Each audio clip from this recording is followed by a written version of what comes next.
Father's Day, maybe I should have a little Father's story. There was a young father pushing a stroller with his little boy in it, and the boy was screaming. He was walking through his park, and he could be heard saying, "Relax, Donald. You'll be all right, Donald.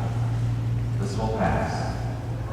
And this woman was watching as she came up and said, "Gosh, you have a very good way of handling upset children so quietly and gently." She kind of went down and looked at the little boy and said, "Donald, what's wrong?"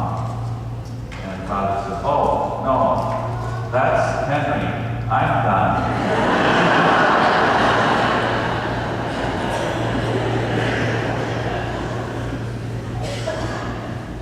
Both Henry and Donald were having one of those moments, and probably they were responding to the storm in their life in their own ways. We heard in the gospel today those disciples who were in the midst of a storm. Not literally, but really figuratively, it was an awful situation. And they were panicking. They weren't sure what to do. They were just feeling threatened. We have those moments when we feel we're in a storm. Sometimes they're just little squalls that kind of happen and we kind of resolve it quickly and move on. Other times the storms in our life are more long-lasting seemingly. Some of them go for months or even years if we're kind of struggling along. And maybe like those disciples, we want to say to God, "Where are you? Why don't you wake up?" It almost seems like God is sleeping. He was in the boat.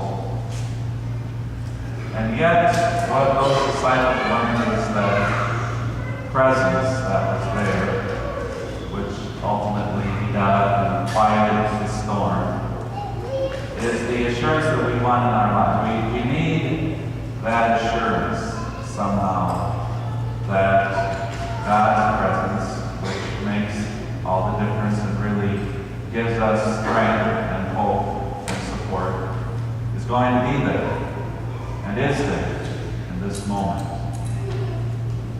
So how is it that we establish that assurance more in our lives? It's certainly the journey of faith for us. Live through whatever comes along in life and carry that strong, abiding assurance that God is there. And I wonder if some of the work in our lives is finding the rhythm that really makes us assured and strong. For example, there needs to be balance in our lives between solitude and community. How do we find that balance in our lives where we know at times that it is important for us to be with others, and yet we also need that alone time for ourselves that kind of nourishes us. Sometimes maybe we're alone too much, or sometimes we're with people too much. Or when those storms come along, there's a balance probably between tackling and engaging the issue and really trying to work with it. That's important, but we do some of that. We don't just sit and wait, but we have to be involved in the struggle. But also, how do we step back? And that sometimes it's probably important that we not be so engaged in it, but that we kind of retreat and get our perspective. We see it from a distance, and we're able to find maybe a better viewpoint.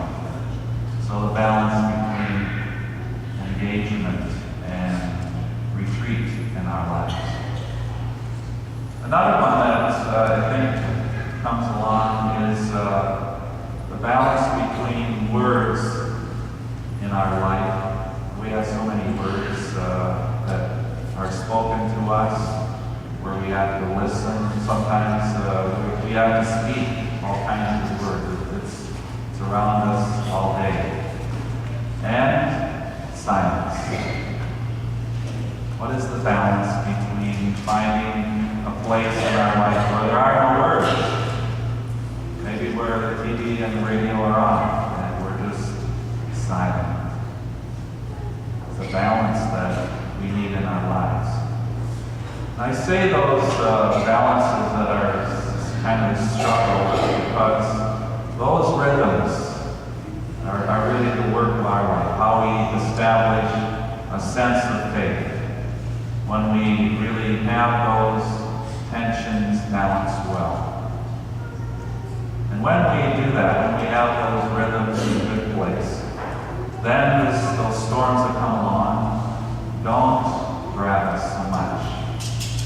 We're able to have a greater sense of assurance of God's faithful presence with us.